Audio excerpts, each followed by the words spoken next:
all you beautiful book babes. We're back with our last Thanksgiving book. Today we will be reviewing Stuff for Thanksgiving by RR Rivera. She inherited half of Beck's ranch and plans to sell it to the highest bidder. Over his dead body, there's a clause in the will. If they produce an heir together by Thanksgiving, they both get to keep the ranch. She knows about it, she doesn't care, so he will make her care. He will make her want this, want him, want the life they could build together. He has 6 months to knock up the most stubborn woman in Montana. Well, game on. Stay tuned to find out more.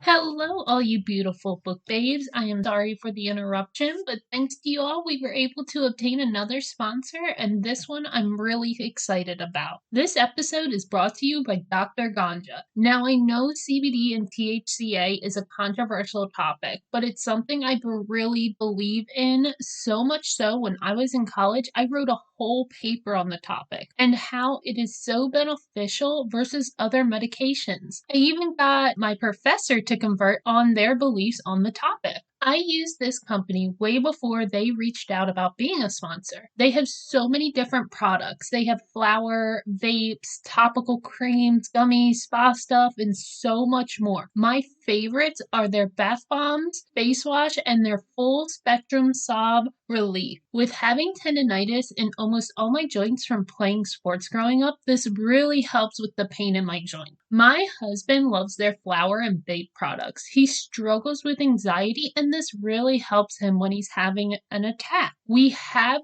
never gotten a product and not fallen in love with it. If you want to take advantage of this, all you have to do is go to Dr. Ganja, so it's DrGanja.com, and then at checkout, use the promo code SMUT, S-M-U-T, for 5% off your order. This is not just a first-time order deal. You can use it whenever you order, which is fantastic. My husband already started using the code. Now, please take advantage of this offer. I think a lot of you will benefit from trying it. And you beautiful book babes, enjoy the rest of the episode. Bye! Hello, all you beautiful book babes. We're on our last Thanksgiving. And this one's Nicole. She had to wait for hers. And I just want to say, it was yeah. Oh, come on. Moo. I didn't hear a lot of moo. Jeez. Okay, so what are we reading today? Stuffed by Thanksgiving by RR Rivera. Don't give that look. I had to cut Addie's hair, so she's like, we already kind of warned her, like, listen, you may want to put your earpods in or something, because this is quite the book. Yeah, fun. So the female main character is Elsie. I almost said Elise. Elsie. I love Elsie. That's my great-grandmother's name. Yeah, but it's kind of on theme for the... I love it. And the male main character is Beck. So it starts off with Elsie in a lawyer's office for a will reading for her great-aunt Dorothy. Okay, keep going. But there's a moment that I have a question because I got really confused. Is it the same question because of him? No. Oh. It's because of the whole family thing. Yeah. I had the question about that too. Okay, keep going. Someone she's only met twice in her whole life. Elsie had grown up on a dairy farm, and she believes that her aunt noticed when she left home at 18 and approved of that. That's why she's part of the will. Okay. Elsie thought her great aunt was going to leave her some china or some crap, but she learns her aunt had left her half of her ranch. Elsie jumped straight into wanting to know how much the ranch was worth because she could sell her half to pay off her student loans so she wouldn't have to do another surrogacy. I'm sorry, I'd do the same thing. If any of my relatives left me, stuff, unless it was good land. If it was good land, then Billy would probably be like, yeah, we can homestead on that. Yeah. I would probably sell it too, because I wouldn't want to be a part of a farm. I lived on a farm before. It's horrible. I like my farm life.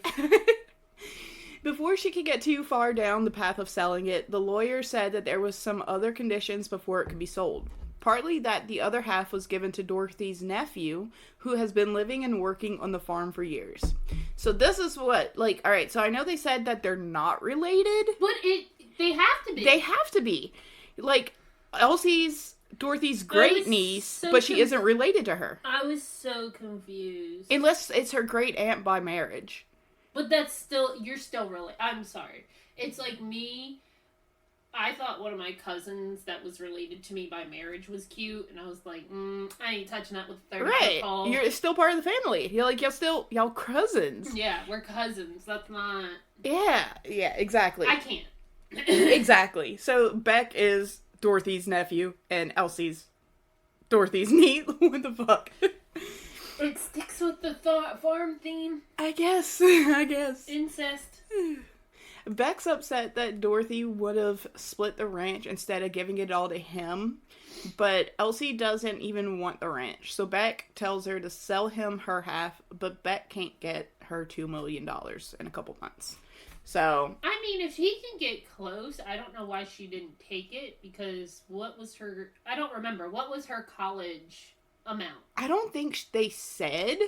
But it couldn't have been that much. He offered her $1 million. She could have took the $1 million and been good. Yeah, that's what I don't get. Especially because she was doing surrogacy. Because she didn't want to be involved with the ranch anyway.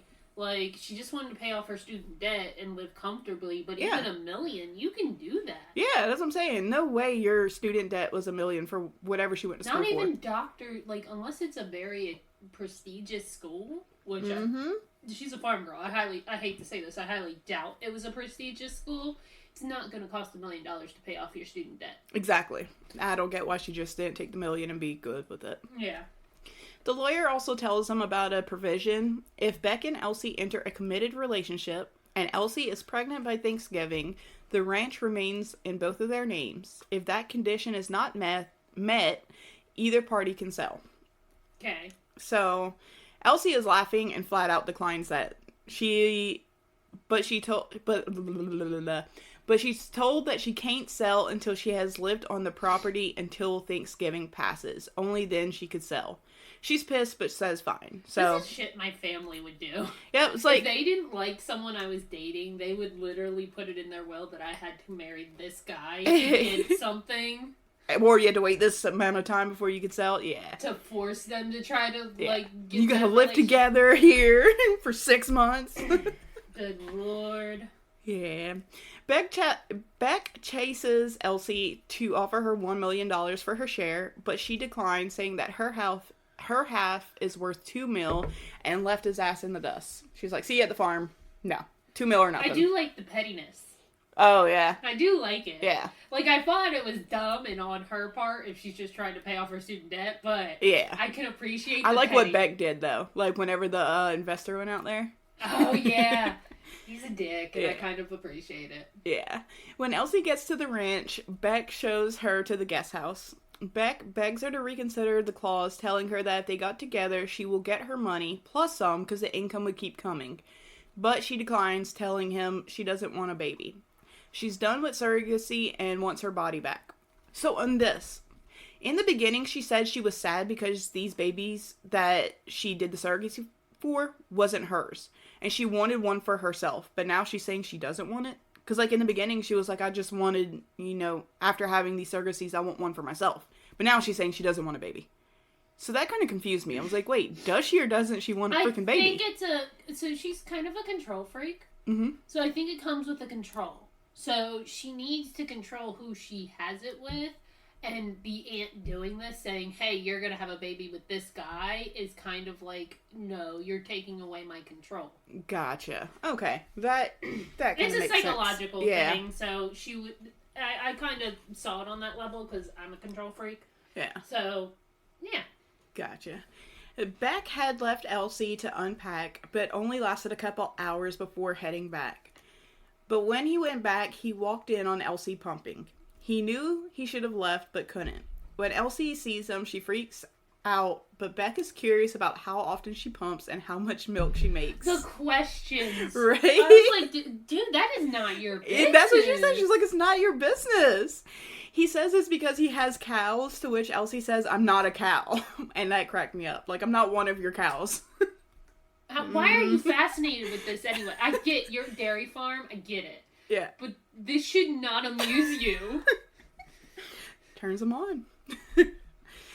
But he was kind of going in the direction saying that she's just like his cows, so I get why she was like, I'm not one of your cows. Yeah. Because he was kind of going in that direction with the questions. Beck started waking Elsie up every morning by herding his cattle at like 6 a.m. right by her house. So she decided to get back at him by making phone calls to sell the ranch where he could hear. So she's like, oh yeah, you're gonna wake me up? Well, I'm gonna rub this in your face. I don't know. That didn't amuse me. The cattle didn't amuse... I don't know. Yeah, some of their stuff... It's part of a farm. Like, I don't think he would do it on purpose. Like, it's just... He was doing his work. You can only move them to certain places. So, the way cattling works is where you take... So, there's different places they have to take the cows to eat during the winter. Because grass is very minimalistic during the winter. So he has to herd them in certain places. So I just don't see that happening. Oh, I'm going to herd them right by your house because I'm petty. Yeah. They could eat the wrong thing and get gas and die and all this other fun stuff. So that one, I saw some inaccuracy there. Just because I know about it. Yeah. That's why I have a hard time reading cowboy stuff or this kind of stuff. Because I know about it.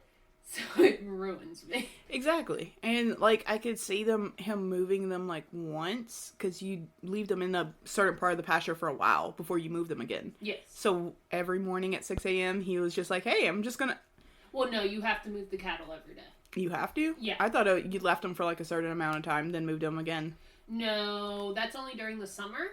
Because there's enough grass there. But during the winter, the cows always have to move and keep moving. Makes sense. Because of heat, 1... 2, because of the certain grass and stuff like that. Like, I've looked into getting a mini cow myself, and I technically can't till I figure out my grass situation, because cows cannot have clover. That is all over my grass. Ah, okay. They would get, basically, the baby cow would eat the grass and then die. Because of gas.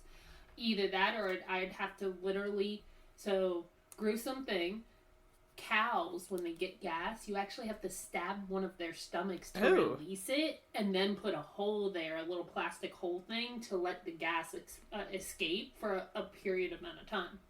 Fuck that. Yeah. Cattling is not fun. But yeah, okay. So she would make phone calls to sell the ranch where he could hear, but Beck would just drown out those calls with more farm noises. So like he would start up his truck or, drown out her phone calls. Elsie didn't back down and had a buyer come to the farm, but Beck just kept on doing the farm stuff, like fertilizing the ground near where they were. And I don't know if y'all have ever actually lived on a farm, but that shit stinks. No. That is horrible. I used to run from the house to the car in the morning whenever we would fertilize because it so bad. Up north. So bad. Up north is 10 times crazier because, yes, we have a ton of cows up north, but we have a lot of mushroom farms. Mushroom farms, you have to use pig manure.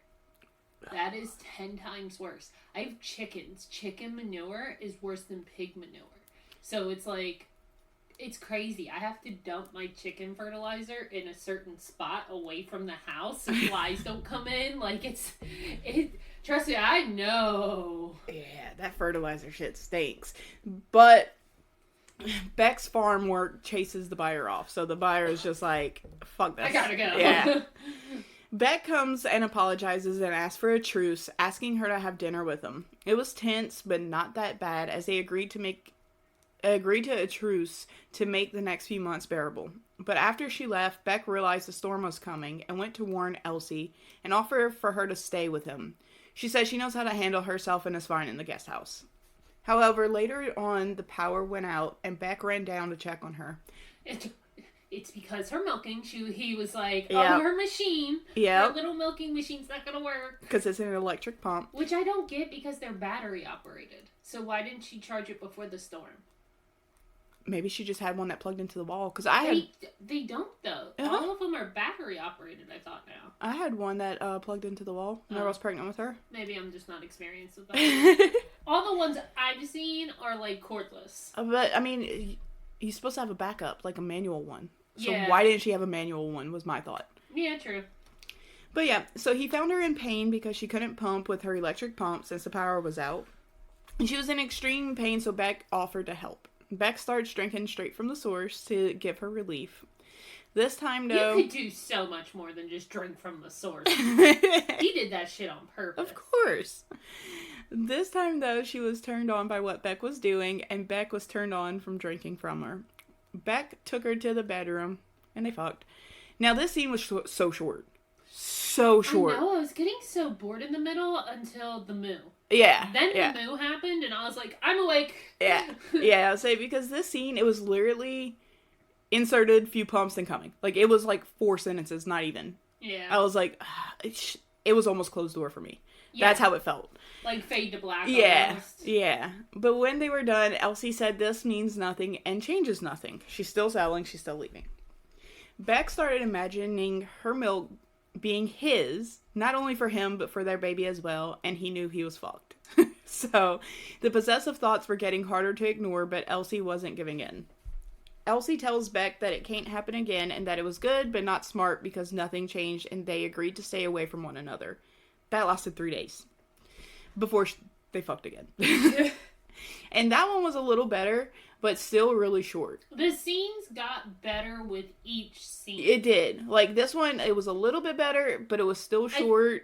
I've seen that happen before. I think the authors, what they do is they want to grab you with the first scene, so they make it real quick. And then as it progresses, they keep getting longer and more detailed, so you're like, oh, I can't wait for the last scene. Okay, that makes sense, because, yeah, you're right. As you went into it, it kind of got longer. Yeah, that makes sense. I think it's to grab you. Like, oh, it's a fade black, but for people like us, it's almost like, oh, is this going to be every time? I'm not into it anymore. Exactly. To me, I was just like, shit, I hope this isn't it. But the pattern continued, where Elsie would say no more, and then a few days later, they'd fuck again. But Beck was already falling in love with her. This scene grossed me out. She had just helped deliver a calf, and she was covered in all kinds of blood and juices, and before they could make it to the house to clean up, Beck pushed her up against the barn and fucked her. He even drank from her, but the author said that her clothes were covered in that yuckiness from delivering the calf.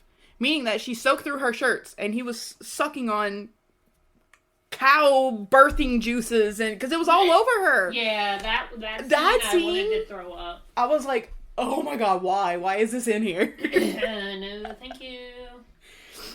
Oh god. Beck found a purchase agreement Elsie had already signed. He knew nothing about it. But Beck was upset because they had been fucking for weeks, and she said she was acting like maybe she was starting to give a shit about the farm. And I don't know where he got this from, because after every time they would do something, she would tell him nothing changed. She was still leaving, she was still selling. So I don't know why he said he thought things were changing with her. Because after every time they had sex, she told him nothing changed. So why was he so pissed? Okay, so to go with the scenes, it was like they did a little more every time. So it's almost like she was softening. Yes, she would still say that at the end, but the scenes kept getting maybe more intense, so he felt something. I don't maybe, know. But from a reader's point of view, like, she was set in saying no. So I was like, why would he think that? I don't know.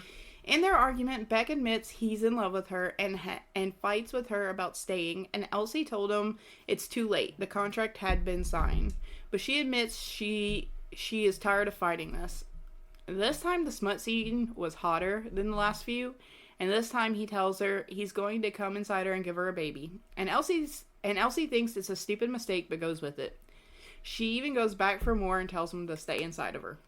So that's where she actually started to give hope, like, from my point. Yeah. So if he would have found the purchase agreement after this, then I would have understood and been upset. Because now it feels like, even though she's saying nothing changed and this is stupid, she goes back for more and was like, now she's starting to actually want to stay. Yeah. Later on, Beck asks to fuck her while she's pumping, and he calls her his perfect little dairy cow. Woo! There's a lot of talking in this smut scene. So, she lost me at this smut scene. I'm sorry. Yeah. Let's do role playing where I'm your cow. Yeah. No. Yeah. Like I said, I do not feel cute, sir. Exactly. That would not make me feel cute. I'd feel like a fat cow. Exactly. Like, I'd be like, I'm not into this. No. I can't do it. Nope. Can't do it. But yeah, there's a lot of talking in this smut scene, but it leads up to him asking her to moo for him, which killed me. Because she was like, moo. I just couldn't. I was laughing so hard. That's when I texted you, like, what the fuck? That is when I texted you, like, what the... I was like, have you read your book yet? And you were like, no, not yet. And I'm like, you don't even know what you picked. No, didn't know what I picked. I was just going for it.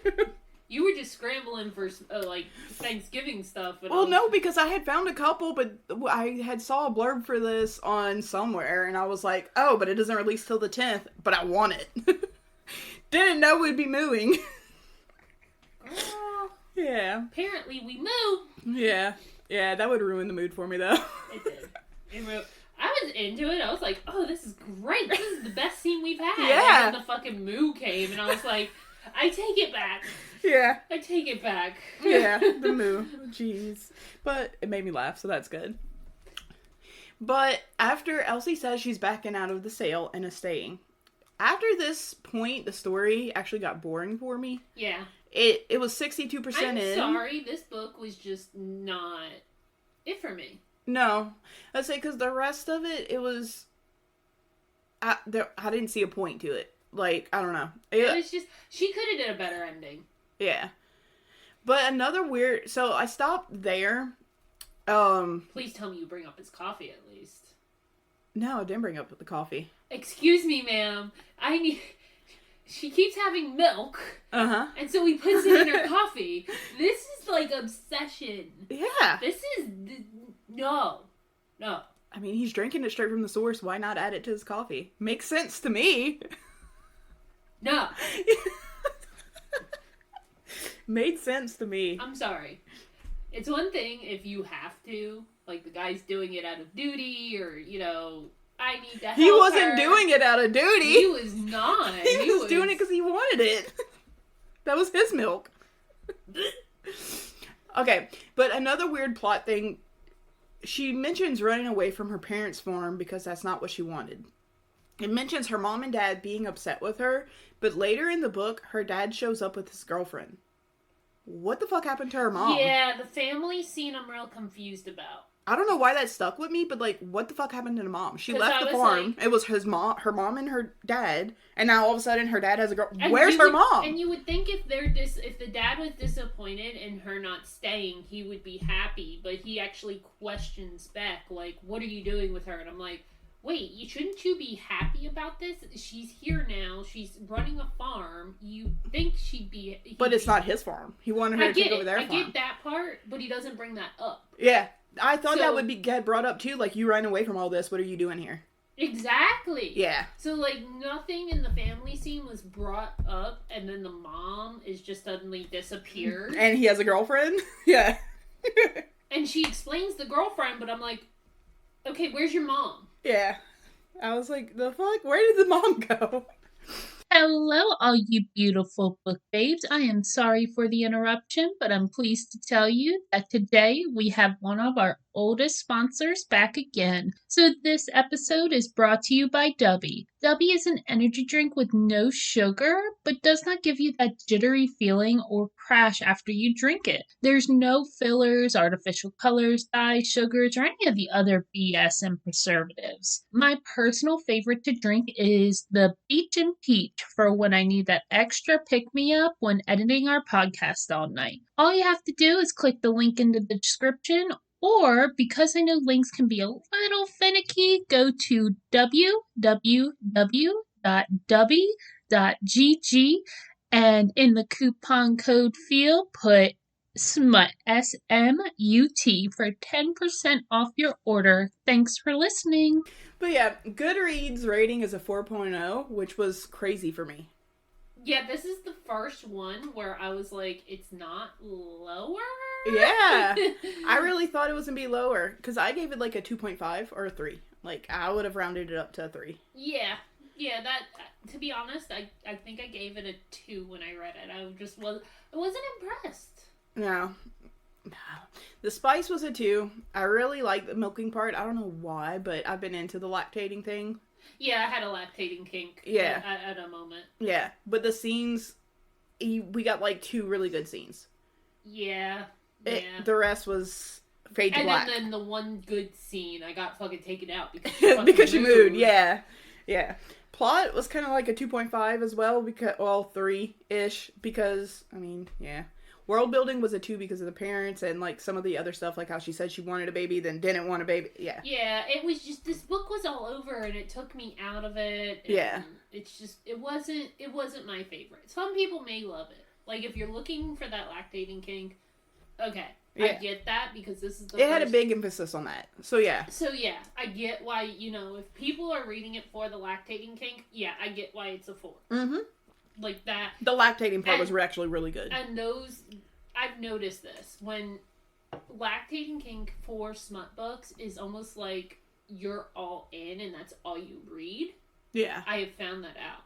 Because, like, there's Facebook groups about lactating. Yeah. In smut books. Like, so I get the 4. Yeah. But if you're like us, that's not what you read it for.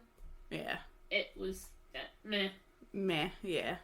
Emotional, I gave a 1 because it cracked me up with the moo. Yeah. Yeah, the humor, I would have gave it a 4 because that got me. Yeah, it took me out the smut scene, but it got me. Yeah, so that is today's episode. Please make sure you like, comment, subscribe. Please make sure to follow us on all social media. We have Facebook, TikTok, and Instagram. I post about 3 times a week. And the holidays, we're going to keep to our normal schedule every other, and next is Christmas. Woohoo! I had so many Christmas ones I couldn't choose. Lexi actually chose for me because I had so many. I was like, I don't know which one to do, and she's like, do this one!